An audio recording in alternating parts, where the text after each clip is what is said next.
Notre deuxième exemple pour les intervalles de croissance et décroissance. Donc, ce qu'on va faire, c'est la même chose que dans l'exemple 1.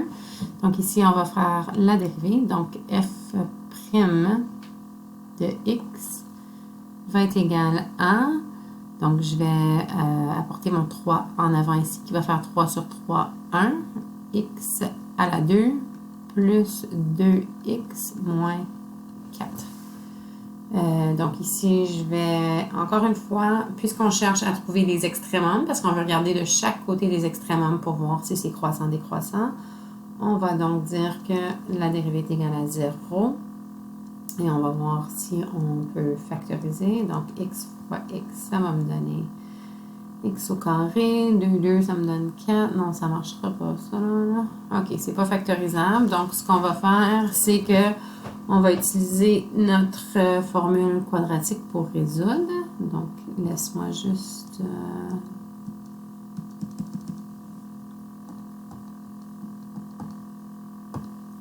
Bon, on va réécrire ici. Donc, 0 est égal à x au carré plus 2x moins 4. Donc, on sait que x va être égal à moins b plus ou moins racine carrée de b au carré moins 4 ac. Tout ça sur 2a.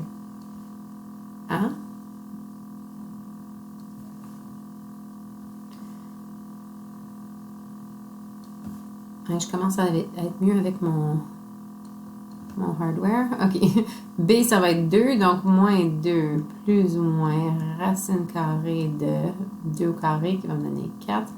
Moins 4 fois mon A qui est 1. Mon C est moins 4.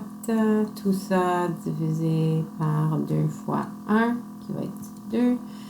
Moins 2 plus ou moins racine carrée de 4 plus, moins fois moins, ça me donne plus, 4 fois 4, ça va me donner 16, tout ça sur 2, ce qui va me donner, on continue, vous pouvez le faire à la maison, 4 plus 6, ça va me donner, 4 plus 16, ça va me donner 20, donc maintenant j'ai racine carrée de 20.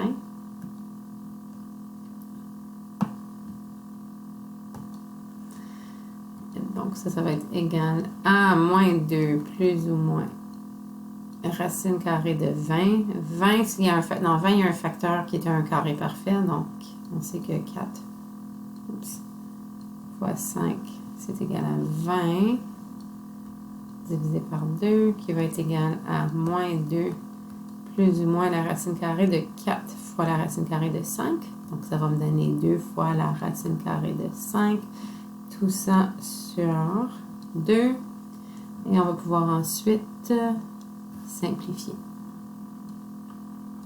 Donc, 2 divisé par 2, ça va me donner, en fait, moins 2 divisé par 2, ça va me donner moins 1, plus ou moins 2 divisé par 2 va me donner 1, racine carrée de 5. Donc, j'ai maintenant la valeur exacte de x est égal à moins 1 plus racine carrée de 5 ou x est égal à moins 1 moins racine carrée de 5.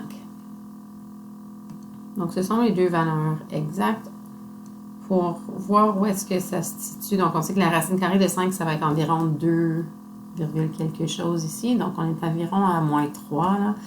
Et puis ici, on va être environ à, donc, moins 1, quelque chose. On peut placer ces deux valeurs sur la droite numérique. Si vous vouliez, vous pourriez aussi trouver une valeur approximative. Ça ne serait pas la fin du monde. On va travailler avec les valeurs exactes. Donc ici, comme on a fait dans notre exemple précédent, on va tracer la droite numérique. On va aller de moins l'infini à l'infini. Et on va les placer en ordre croissant sur la droite numérique. Donc ici, je vais avoir la valeur qui est plus petite, qui va être moins 1 moins racine carrée de 5. OK? X est égal. Et x est égal à moins 1 plus racine carrée de 5. Donc, on va aller regarder qu'est-ce qui se passe de chaque côté de ces deux valeurs ici, où la dérivée est égale à 0.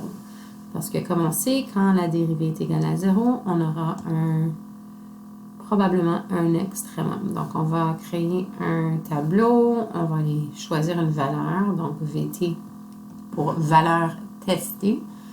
Donc, n'importe quoi à gauche, entre ça et cette valeur ici, et moins l'infini. Donc, on va choisir, moi j'aime bien choisir des chiffres faciles, donc moins 100 par exemple. Ici, entre ces deux valeurs ici, donc ici j'ai une valeur négative, n'est-ce pas? Ici, moins 1 plus 2, quelque chose. Là, je vais avoir une valeur positive, donc 0, ça se situe entre ces deux valeurs-là. Et puis, je vais tester à droite de 100. On peut choisir n'importe quelle valeur qui est à droite, donc je vais choisir 100 par exemple. On veut voir est-ce que ma dérivée est positive ou négative. Comme ça, je vais pouvoir savoir si la fonction elle est croissante ou décroissante. Donc, quand la dérivée, on va aller chercher notre dérivée originale. Si on peut la trouver, voilà.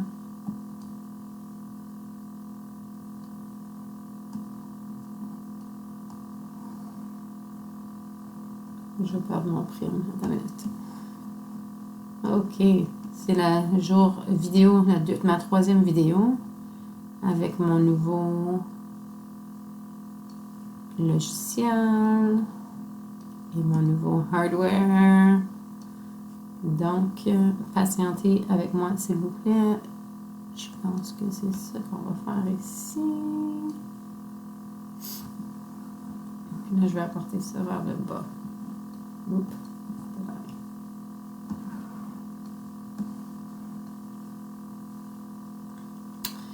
Les amis, j'ai de la misère aujourd'hui. OK.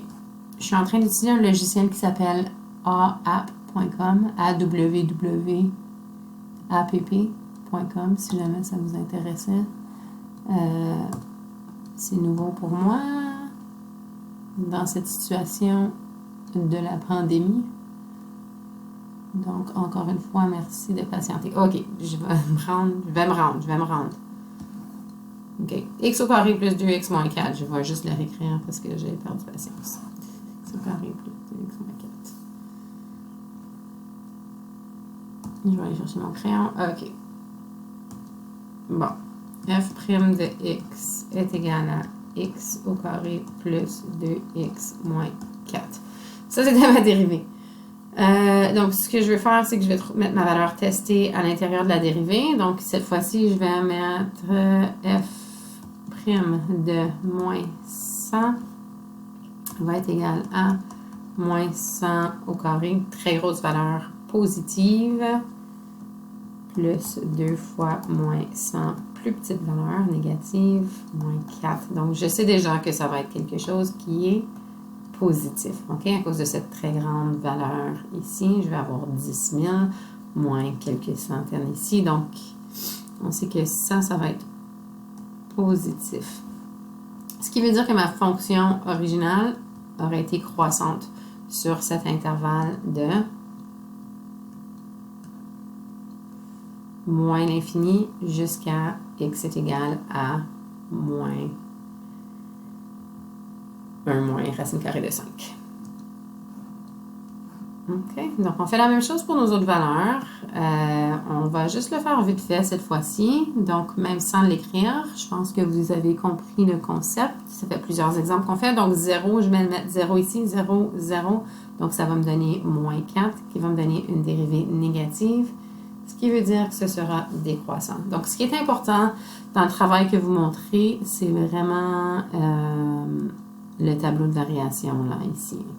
Donc, c'est ce qui est important. C'est ça. Les calculs en bas, là, vous pouvez les montrer, mais en fait, on peut aussi juste les faire dans notre tête. OK? Donc, ici, quand c'est égal à 100, on y va. 100 au carré, très grande valeur positive, plus 2 fois 100, encore très grande valeur positive, moins 4. Donc, c'est sûr que ça va être positif, ce qui veut dire que ma fonction originale augmente. Donc, quand la dérivée est positive, la fonction est croissante. Quand la dérivée est négative, la fonction est décroissante. Quand la dérivée est positive, croissante. Donc, on nous demandait de trouver les intervalles de croissance et de décroissance. Donc, les intervalles de croissance, pour conclure, donc, les intervalles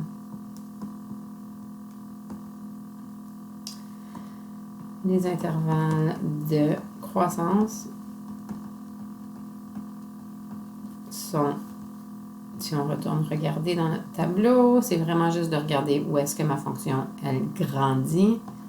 Donc, c'était entre moins l'infini et notre valeur moins 1 moins racine carrée de 5.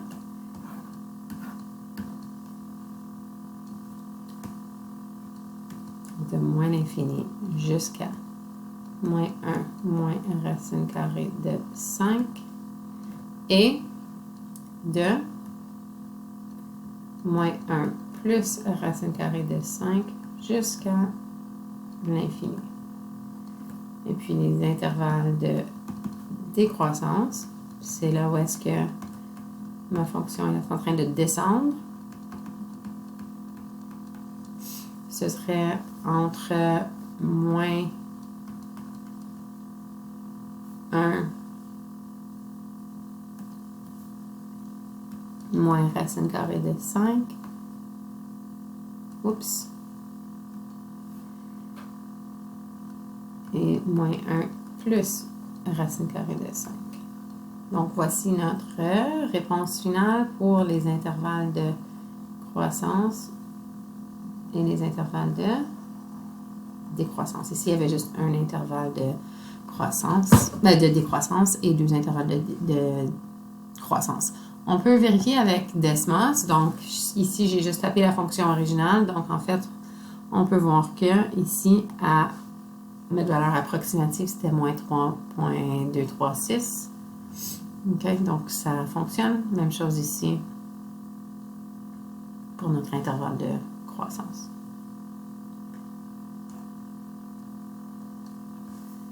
Merci. Et voilà. On va faire un dernier exemple et ensuite vous pourrez passer à vos devoirs.